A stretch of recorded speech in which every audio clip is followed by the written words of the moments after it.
வணக்கம். உகரம் தமிழ் வகுப்புல நம்ம fill in the blanks. அதுல இலக்கணம் எல்லாம் கலந்து சில விஷயங்களை படிச்சுக்கிட்டு இருக்கோம். இன்னைக்கும் அதோட தொடர்ச்சியான அசைன்மெண்ட்ஸ் தான் ஆன்ட்டி கொடுத்துருக்கேன். ஃபர்ஸ்ட் இணைமொழிகள். இணைமொழிகள் ஆல்ரெடி நீங்க படிச்சிருக்கீங்க. 2 சொற்கள் சேர்ந்து ஒண்ணா வரும். ஒரே மாதிரியான பொருளை தரும், இல்லை எதிர் எதிர் பொருளை தரும்னு சொல்லிட்டு பார்த்தோம். ஏற்கனவே உங்களுக்கு ஒரே மாதிரியான பொருளை தரக்கூடிய 2 சொற்கள் சேர்ந்து வர எக்ஸசைஸ் பண்ணியிருக்கீங்க. இன்னைக்கும் அதே மாதிரிதான் ஒரே மாதிரியான பொருளை தரக்கூடிய சொற்களை இன்னைக்கும் ஆன்ட்டி கொடுத்துருக்கேன். அது fill in the blanksல கரெக்டா நீங்க நிரப்பி அனுப்பணும். பச்சை பசேல், ஒரு கிரீனரியா இருக்கிறது. ஆடி பாடினா ரொம்ப ஹாப்பியா இருக்கிறது. மேடு பள்ளம். மேடு பள்ளம் பாத்தீங்கன்னாக்கா இது மேடுனா உங்களுக்கு தெரியும், பள்ளம்னாலும் தெரியும். இது எதிர் எதிர் பொருளை தருது இல்லையா? இப்ப இங்க பாத்தீங்கன்னா இந்த fill in the blanksல எதெல்லாம் கரெக்டா பொருந்தி வரும்ன்றத நீங்க ஃபில்அப் பண்ணி அனுப்புங்க. அடுத்தது நம்ம என்ன பார்க்க போறோம்னா, ஒரே ஒரு சொல்லு இருக்கும், அது பல பொருளை தரும் அப்படின்னு சொல்லிட்டு. இப்போ ஓடு அப்படின்னு இருக்கு. ஓடுனா உங்களுக்கு என்ன ஞாபகம் வரும்? ரன்னிங் இல்லையா? ஓடுறது, அதுதான் ஞாபகம் வரும். ஆனா அதுக்கு இன்னொரு பொருளும் இருக்கு.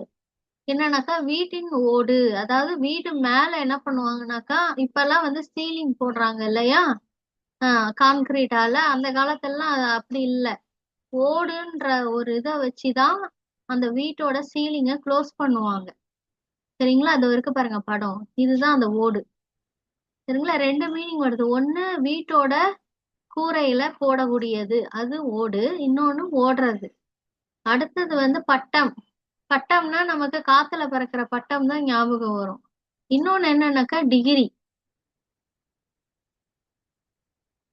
அதையும் பட்டம் தான் தமிழ்ல சொல்லுவாங்க. அடுத்து அணை. அணைனா என்னது? டேம். ஒண்ணு டேம். இன்னொன்னு என்னன்னா அணைத்தல், ஹக் பண்றதுன்னு சொல்லுவாங்க இல்லையா? அது. அடுத்த அலை. அலைனா என்னது? அலைனாலே நமக்கு வேவ்ஸ், அந்த கடல் அலை தான் ஞாபகம் வரும். இன்னொன்னு என்னன்னாக்கா அலையிறது. அதாவது ஒரு விஷயம் தேடி அலையிறது. இப்ப நீங்க ஒரு இடத்த கண்டுபிடிக்கணும்னா அலைவீங்க இல்லையா? அததான் சொல்றாங்க. அடுத்த அடி. அடினா என்னது? ஒருத்தர் சண்டை போட்டு அடிச்சுக்கிறது. அதுதான் ஞாபகம் வரும். இன்னொன்னு இருக்கு, என்னன்னா அடிமேல் அடி வைத்து. சரிங்களா? அதாவது கொஞ்சம் பொறுமையா நடக்கிறது. ஒரு அடி வைக்கிறது, காலடி. இங்க அடினா என்னது? காலடி. ஒரு அடி வச்சு அதுக்கப்புறம் இன்னொரு அடி வைக்கிறது. அதுதான் இங்க சொல்றாங்க. இப்ப இதுக்கு அர்த்தம் புரிஞ்சிருச்சு உங்களுக்கு. இப்ப இந்த fill in the blanksல எது கரெக்டான வார்த்தைகள்னு ஃபில்அப் பண்ணி அனுப்புங்க. சரிங்களா? இப்ப அடுத்தது ஒலி வேறுபாடு. மயங்கொலி எழுத்துகள் இருக்கு இல்லையா? இப்ப ர, ர. உங்களுக்கு இது உச்சரிப்பு வித்தியாசம் தெரியும். ஆனா வார்த்தையில வரும் பொழுது எது சரியான ர, எந்த ர வரும், எந்த ர வரும்ன்றத கரெக்டா ஃபில்அப் பண்ணி அனுப்பணும். இதெல்லாம் நீங்க பேசிக்லயே படிச்சதுதான். இந்த எக்ஸசைஸும் நீங்க பண்ணி அனுப்புங்க. இந்த இடத்துல எது வரும்னு சொல்லிட்டு போட்டு அண்டர்லைன் பண்ணி அனுப்பணும். அந்த ஃபுல் வார்த்தையை அண்டர்லைன் பண்ணி அனுப்புங்க. சரிங்களா? அடுத்தது பல சொல் ஒரு பொருள். முன்னாடி என்ன பார்த்தோம்? ஒரு சொல் பல பொருள் பார்த்தோம்.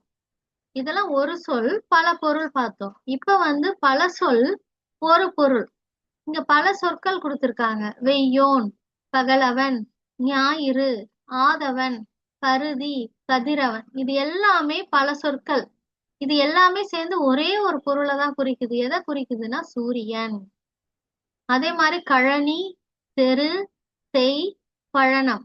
இந்த பல சொற்கள் சேர்ந்து ஒரே பொருளை தான் குறிக்குது. எது? வயல். அடுத்து திங்கள், அம்புலி, சந்திரன், மதி. இது எல்லாம் சேர்ந்து எந்த ஒரு பொருளை குறிக்குது? நிலவு. சரிங்களா? இப்ப இந்த fill in the blanksல எந்த வார்த்தை பொருத்தமா வரும்ன்றதை எழுதி அனுப்புங்க. இந்த பல சொல் ஒரு பொருள் இருக்கு இல்லையா? இதையும் நோட் புக்ல காப்பி பண்ணிக்கணும் நீங்க.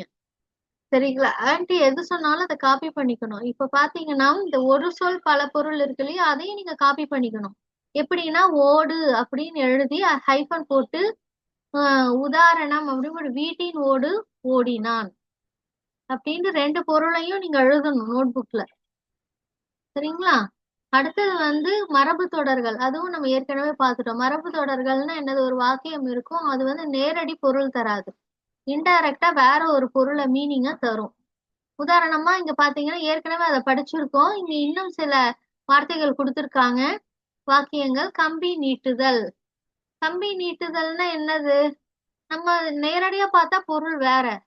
ஆனா மறைமுகமா இன்டைரக்டா இருக்கக்கூடிய பொருள் என்னன்னா, யாருக்கும் தெரியாமல் நழுவுதல். ஒரு வேலையை செஞ்சுட்டு அதாவது ஒரு ஒரு தப்பு பண்ணிட்டு இப்ப திருடுறது அந்த மாதிரிலாம் இருக்கு இல்லையா, அதெல்லாம் செஞ்சுட்டு சரி யாருக்கும் தெரியாம அப்படியே நழுவி போயிடுறது அந்த இடத்துல இருந்து. அது யார் செஞ்சாங்கன்னே தெரியாது அந்த மாதிரி. அடுத்த நுனிப்புல் மேய்தல். நுனிப்புல் மேய்தல்னா எந்த ஒரு விஷயத்தையும் ஆழ்ந்து ஆழ்ந்து புரிஞ்சுக்கிறது இல்ல.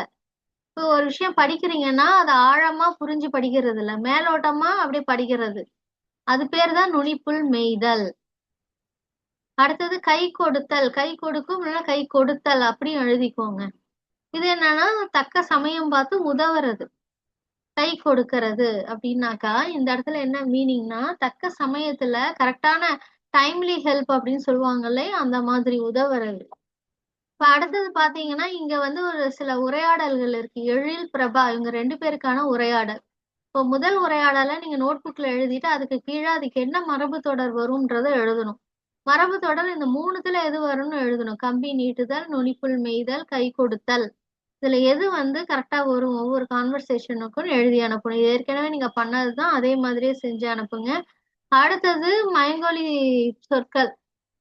அந்த எழுத்துகள் ல, ழ, ள இதுக்குள்ள வேறுபாடு அதை வச்சு நீங்க என்ன பண்ணணும்னா இந்த வார்த்தையில எந்த எழுத்து கரெக்டா வரும், ல வருமா, ழ வருமா, ல வருமான்னு கரெக்டா ஃபில்அப் பண்ணி அண்டர்லைன் பண்ணி அனுப்புங்க அந்த வார்த்தைய. அடுத்தது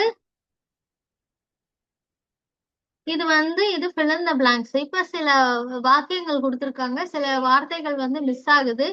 உங்களுக்கு இதுல வந்து உள்ள எல்லா வார்த்தைகளுக்கும் மீனிங் தெரியும் உங்களுக்கு. சரிங்களா? ஏற்கனவே நம்ம தாண்டி நிறைய லெவல் தாண்டி வந்தாச்சு. அந்த ஹையர் லெவலுக்கு வந்தாச்சு. இது எல்லாத்துக்குமே உங்களுக்கு அர்த்தம் தெரியும். அதுல இந்த சென்டென்ஸ்ல எந்த வார்த்தை வந்து பொருந்தி வரும்ன்றதை எழுதி அண்டர்லைன் பண்ணி அனுப்புங்க. அடுத்தது இடைச்சொற்கள். இடைச்சொற்கள் அப்படின்னா என்ன அர்த்தம்னாக்கா, இப்ப பெயர்ச்சொல் வினைச்சொல் அது எல்லாமே உங்களுக்கு தெரியும், ஆல்ரெடி நம்ம படிச்சதுதான். இப்ப இந்த பெயர்ச்சொல் வினைச்சொல் இருக்கு இல்லையா, அதை சார்ந்துதான் சில சொற்கள் வரும்.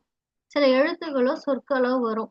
அதுக்கு பெயர் தான் என்னன்னா இடைச்சொற்கள் அப்படின்னு அர்த்தம். தனித்து வராது, சில எழுத்துக்களோ சொற்களோ அது சார்ந்துதான் வரும். பெயர் சொல்லையோ வினைச்சொல்லோடையோ சேர்ந்துதான் வரும். அததான் என்னன்னு சொல்றாங்கன்னா இடைச்சொற்கள். இப்ப இந்த இடைச்சொற்கள்ல என்னென்ன இடைச்சொற்கள் இருக்குன்னா, வேற்றுமை உருவுகள், விகுதிகள், சாரியைகள், உவம உருவுகள், சுட்டு எழுத்துகள், வினா எழுத்துகள். இதுல பாத்தீங்கன்னா வேற்றுமை உருவுகள் ஆல்ரெடி நீங்க படிச்சிட்டீங்க. சரிங்களா? அதுல 8 வேற்றுமை இருக்கு. அதுல முதல் வேற்றுமை 8ஆம் வேற்றுமை உருவு இல்லைன்னு உங்களுக்கு ஆல்ரெடி தெரியும் இல்லையா? மீதி இருக்கிறது 2ல இருந்து 7 வரைக்கும் என்ன உறுப்புகள் இருக்கு? ஐ, ஆல், கு, இன், அது, கண். சரிங்களா? இப்ப 1க்கும் 8க்கும் உறுப்புகள் கிடையாது. மீதி வந்து 6க்கு ஐயாளுக்கும் இன், அது, கண். இது வந்து ஆல்ரெடி நம்ம டெஃபினேஷன் எக்ஸாம்பிள்ஸ் எல்லாமே படிச்சாச்சு. விகுதிகள். விகுதிகள் அப்படின்னாலே இது வந்து எப்பவுமே ஒரு சொல்லோட எண்டுல தான் வரும். சரிங்களா? ஒரு ஒரு வார்த்தை இருக்குன்னா அதோட எண்டுல வந்து இது முடியும். அதுதான் விகுதிகள். ஆண், ஆள், ஆர். இதுக்கு உதாரணம் நம்ம பார்ப்போம். அடுத்து சாரியைகள். சாரியைகள் இதுவும் என்னன்னாக்கா பெயர் சொல்லையும் வினைச்சொல்லையும் சார்ந்துதான் வரும். சரிங்களா? பெயர் சொல் நடுவுலையோ மோஸ்ட்லி நடுவுலையோ இல்ல வந்து மோஸ்ட்லி நடுவுல தான் வரும். பெயர் சொல்லோடையோ வினைச்சொல்லோடையோ நடுவுல தான் இது வரும். சரிங்களா? அது சார்ந்துதான் வரும். அதனால இது சாரியைகள் அப்படின்னு சொல்றாங்க. உதாரணம் அன் அப்படின்னு இருக்குன்னு வச்சுக்கோங்களேன். இப்ப செய்தனர், செய்தனர், அன் வருது இல்லையா? இப்ப இந்த அண்ணுன்றது தனியா எடுத்துட்டீங்கன்னா அதுக்கு மீனிங் கிடையாது. இப்ப செய்தனர், செய்தன், செய்த இத்துன்னு வச்சுக்கோங்க. செய் இத் அன், செய் இத் அன்னர், செய்தனர். இப்ப அன் வருதா அங்க நடுவுல? அடுத்தது வந்து அத்து, இப்ப பட அத்துக்கு, பட அத்துக்கு, படத்துக்குன்னு சொல்றீங்க இல்லையா, அத்து. இதெல்லாம் உதாரணத்துக்கு சொல்றேன் ஆன்ட்டி, சில வார்த்தைகள். பட அத்துக்கு. அடுத்த அம், அம்னா புளி அம் பழம், புளி அம் பழம். சரிங்களா? இப்படிதான் இந்த எழுத்துக்கள் சொற்கள் என்ன ஆகுது, பெயர் சொல் வினைச்சொல் அதோட சேர்ந்து வருது. இப்ப செய்தனர் அப்படின்னு, செய்னா என்ன அர்த்தம், வினைச்சொல் அதோட சேர்ந்து அந்த மிடில்ல வருது. இது படத்துக்கு, படம்னா என்னது, அது ஒரு பெயர் சொல் அதோட சேர்ந்து வருது. புளியம் பழம் ஒரு பெயர் சொல் அதோட சேர்ந்து வருது. இப்படிதான் வரும். சரிங்களா? இது உதாரணத்துக்கு நான் சொல்றேன். உங்களுக்கு பாடத்துல ரொம்ப கம்மியா தான் உங்களுக்கு உதாரணம் கொடுத்து எக்ஸசைஸ் எல்லாம் சொல்லியிருக்காங்க. உங்களுக்கு தெரிஞ்சுக்கிறதுக்காக இதை சொல்றேன். அடுத்து உவம உருபுகள். இதுல பாத்தீங்கன்னா இது எப்படின்னாக்கா, போல, போன்ற, அன்ன, ஒத்த, இதெல்லாம் எப்ப உபயோகப்படும் அப்படின்னாக்கா, இப்ப வந்து ரெண்டு பொருள் இருக்கு, அதை நீங்க கம்பேர் பண்ணி பாக்குறீங்க, ஒப்புமைப்படுத்தி பாக்குறீங்க. அந்த இடத்துல என்ன ஆகும்னாக்கா, அந்த போல, போன்ற, அன்ன, ஒத்த இந்த வார்த்தைகள்ல நம்ம என்ன பண்ணுவோம், பயன்படுத்துவோம். அடுத்து சுட்டு எழுத்துகள். இது ஆல்ரெடி நீங்க படிச்சதுதான், ஏற்கனவே இலக்கண பகுதியில நம்ம படிச்சு முடிச்சிட்டோம். இருந்தாலும் ஆன்டி சொல்றேன். அ இ. இப்ப பாத்தீங்கன்னாக்கா சுட்டு, ஏதாவது ஒரு சுட்டி காமிச்சு சொல்றதுக்காக பயன்படுத்தக்கூடிய எழுத்துகள். இப்ப என்ன சொல்றோம், அது, ஈனா இது, இந்த மாதிரி அவை இவை, இப்படி வந்து நம்ம சுட்டி காட்டி சொல்றதுக்கு பயன்படுத்தக்கூடிய எழுத்துகள். அடுத்து வினா எழுத்துகள். வினா எழுத்துகள் இதுவும் நம்ம ஆல்ரெடி படிச்சதுதான், உங்களுக்கு சொல்றேன். இருந்தாலும் ஆ, ஏ, ஏ, ஓ, யா, இந்த எழுத்துக்கள் கேள்வி எழுப்பு, வினானாலே என்னது, கேள்வி, கேள்வி எழுப்புற மாதிரி ஆன சொற்கள்ல இது வரும். இப்ப வந்து ஆ அப்படின்னு இருக்குன்னு வச்சுக்கோங்க. அப்ப வந்து மெயினா நம்ம என்ன பயன்படுத்துவோம், இவனா, அவனா, அந்த எண்டுல முடியுது பாருங்க, ஆன்ற சவுண்ட்ல நம்ம கேள்வி கேட்கிறோம்ல, இவனா, அவனா அப்படின்னு கேள்வி கேட்கிறோம் இல்லையா. அடுத்து ஏ, ஏக்கு நிறைய நம்ம சொல்லலாம். என்ன, எங்கே, எப்படி, எப்பொழுது, இந்த மாதிரி நம்ம நிறைய கேட்கலாம். அடுத்து ஏ, ஏ, ஏக்கும் நிறைய கேட்கலாம். ஏன், ஏது, இப்படி நம்ம சொல்லலாம். அடுத்து ஓ, ஓ அடுத்தீங்கன்னாக்கா வந்து இவனோ, அவனோ, இவரோ, அவரோ, யாரோ, இந்த மாதிரி ஓன்ற சவுண்ட்ல முடியுது பாருங்க இந்த கேள்விகள். அடுத்து யா, யாக்கும் நம்ம நிறைய சொல்லலாம். யார், யாவை, யாது, இப்படி நிறைய வந்து கேள்வி எழுப்புற மாதிரியான வார்த்தைகளை நம்ம சொல்லலாம். சரிங்களா? இதெல்லாம் உதாரணத்துக்கு ஞாபகம் வச்சுக்கோங்க. அடுத்தது இப்ப வேற்றுமை உருபுகளுக்கு எடுத்துக்காட்டு உதாரணமா சில வாக்கியங்கள் கொடுத்திருக்காங்க. ஐன்றது இரண்டாம் வேற்றுமை, உங்களுக்கு நல்லா தெரியும். அது வந்து எந்த இடத்துல வரும்ன்றது உங்களுக்கு தெரியும். குமரன் புத்தகத்தை படித்தான். அதனால டீட்டெயிலா நான் எக்ஸ்பிளைன் பண்ணல உங்களுக்கு. சரிங்களா? அடுத்தது ஆல், இது மூன்றாம் வேற்றுமை. இது மரத்தால் செய்த பெட்டி. அடுத்து பூ, பூ என்னது, நான்காம் வேற்றுமை. கவின் ஓவியத்திற்கு வண்ணம் தீட்டினான். இப்ப இதெல்லாம் எந்த இடத்துல இந்த கூ, ஐ, ஆல் இதெல்லாம் வரும்ன்றது உங்களுக்கு தெரியும். அந்த டெபினேஷன் உங்களுக்கு ஆல்ரெடி தெரியும். அதனால இதை ஸ்கிப் பண்ணி கிராஸ் பண்ணி போறேன். அடுத்து விகுதிகள். விகுதிகள் ஆன்டி என்ன சொன்னேன், ஒரு வார்த்தையோட இறுதியில வரும் அப்படின்னு சொன்னேன். இங்க பாத்தீங்கன்னா விமல் பாடல் பாடினான், ஆண். சரிங்களா? அதுவே பெண் பாலுக்கு வரும்பொழுது என்ன வருது பாருங்க, குழலி வீணை வாசித்தாள், ஆள். அதுவே வந்து பலர் பால்ல வரும் பொழுது பாருங்க, அரசர் பரிசு வழங்கினார், ஆர். சரிங்களா? ஆண் பாலுக்கு ஆண், பெண் பாலுக்கு ஆள், அடுத்தது பலர்பாலுக்கு ஆர். அடுத்தது பாத்தீங்கன்னாக்கா உவம உருபு. போல, போன்ற, அன்ன, ஒத்தன்னு பார்த்தோம். இதுக்கு போலக்கு மட்டும் உங்களுக்கு உதாரணம் கொடுத்திருக்காங்க. பொன்னி மயில் போல ஆடினாள். போலனாலே எப்ப பயன்படுத்துவோம், அதாவது ரெண்டு பொருளை வந்து நம்ம ஒப்புமைப்படுத்தி பார்க்கும் பொழுது, கம்பேர் பண்ணி பார்க்கும் பொழுது. இங்க எந்த ரெண்டு பொருளை கம்பேர் பண்றாங்க, பொன்னி, மயில்.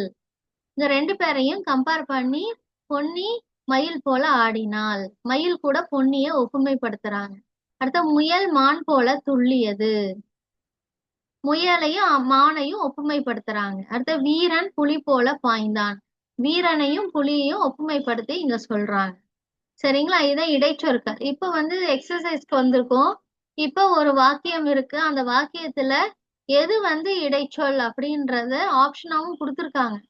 சரிங்களா? நீங்க என்ன பண்ணணும்னா எது இடைச்சொல்லோ அந்த சென்டென்ஸை எழுதி அதுக்கு கீழே வந்து நீங்க அந்த இடைச்சொல்ல வந்து வேற கலர் பெண்ணாலேயோ இல்ல எழுதி கலர் பெண்ணால் அண்டர்லைன் பண்ணியோ அனுப்புங்க. எடுத்து எழுதணும் அது என்ன இடைச்சொல் அப்படின்னு சொல்லிட்டு. அடுத்து வந்து fill in the blanks. இப்ப பாத்தீங்கன்னாக்கா 3 வார்த்தை கொடுத்துருக்காங்க தனித்தனியா. அதை நீங்க ஒரு தொடரா எழுதணும் இந்த இடைச்சொல்ல பயன்படுத்தி. முருகன் மரக்கன்று நட்டான் அப்படின்னு இருக்கு இல்லையா? இங்க வந்து இடைச்சொல்கள் கொடுத்துருக்காங்க ஆப்ஷன். இதுல வந்து எந்த இடைச்சொல் சரியா வரும்ன்றத பொருத்தி நீங்க அந்த வாக்கியத்தை முழுமையா எழுதணும். இப்ப முருகன் மரக்கன்று நட்டான் அப்படின்னு இருக்குன்னா முருகன் ஐயின்ற அந்த வேற்றுமை உருவை எடுத்து போட்டு மரக்கன்றை நட்டான். சரிங்களா? இந்த மாதிரி நீங்க ஃபில்அப் பண்ணி அனுப்புங்க. அடுத்தது வந்து மரபு தொடர். இதுவும் நம்ம ஆல்ரெடி படிச்சாச்சு மரபு தொடர். இப்ப இதுக்கு முன்னாடி இதே அசைன்மெண்ட்ல வருது. 3 வாக்கியங்கள் வார்த்தைகள் கொடுத்துருக்காங்களே, இங்கேயும் வந்து 3 மரபு தொடர்கள் உங்களுக்கு எக்ஸ்பிளைன் பண்றாங்க ஒரு கான்வர்சேஷன் மூலமா. இப்ப வந்து ஆதிரா நீ ஏன் கலைக்கல்லூரியில் சேர விண்ணப்பிக்காமல் ஆற போடுகிறாய் அப்படின்ட்டு ஒரு ஃப்ரெண்டு இன்னொரு மீனான்ற ஃப்ரெண்டு ஆதிரான்ற ஃப்ரெண்டு கிட்ட கேக்குறாங்க. இங்க வந்து ஆற போடுகிறாய் அப்படின்னா என்ன அர்த்தம்னா ஒரு விஷயத்த வந்து உடனே செய்யாம அதை அப்படியே போஸ்ட்பான் பண்றது. சரிங்களா? அடுத்து இங்க வந்து ஆதிரா மறுபடியும் பதில் சொல்றாங்க. என்ன சொல்றாங்க? மருத்துவம் பயில காத்திருக்கிறேன், அதில் சேர்ந்தால் வெளுத்து வாங்குவேன், எனக்கு மெடிக்கல் படிக்கணும் தான் ஆசை. சரிங்களா? அதனாலதான் கலைக்கல்லூரியில அப்ளிகேஷன் போடல. நான் மருத்துவம் சேர்ந்தாக்கா வெளுத்து வாங்குவேன் அப்படின்னா என்ன அர்த்தம்னா அதுல எனக்கு நல்ல இன்ட்ரெஸ்ட், அதை நல்லா பண்ணுவேன்றாங்க. அடுத்து மீனா வந்து மறுபடியும் என்ன சொல்றாங்கன்னா நீ விண்ணப்பிக்காமல் பூசி மெழுகியதற்கு இப்பொழுதுதான் காரணம் புரிகிறது, வாழ்த்துக்கள் ஆதிரான்றாங்க. இங்க பூசி மெழுகியதுன்னா என்ன அர்த்தம்னாக்கா இப்ப ஆதிரா மனசுல ஏற்கனவே மருத்துவ படிப்பு படிக்கணும்ன்ற எண்ணம் இருக்கு மனசுக்குள்ள, அதை அவங்க வெளி காமிச்சிக்கல. அதனால கலைக்கல்லூரிக்கு அப்ளிகேஷன் போடல. அதனால அந்த உள்ள இருக்கிற அந்த எண்ணம் இருக்கு இல்லையா, அதுதான் பூசி மெழுகியது அப்படின்ற மாதிரி சொல்றாங்க இந்த இடத்துல. இப்ப நான் மீனிங்லாம் உங்களுக்கு சொல்லிட்டேன். இன்டைரக்டா நான் வந்து அதோட அர்த்தம் சொல்லியிருக்கேன். நீங்க என்ன பண்ணணும்னாக்கா இப்ப வந்து மரபு தொடருக்கு இந்த ரைட் சைடு மீனிங் இருக்கு. நீங்க எது வந்து கரெக்டான மீனிங்ன்றத பொருத்தி எழுதி அனுப்புங்க. ஆனா இந்த கான்வர்சேஷனும் நீங்க வந்து எழுதியிருக்கணும் நோட் புக்ல, அப்பதான் உங்களுக்கு புரியும். அடுத்தது வந்து அதே மரபு தொடருக்கான exercise fill in the blanks.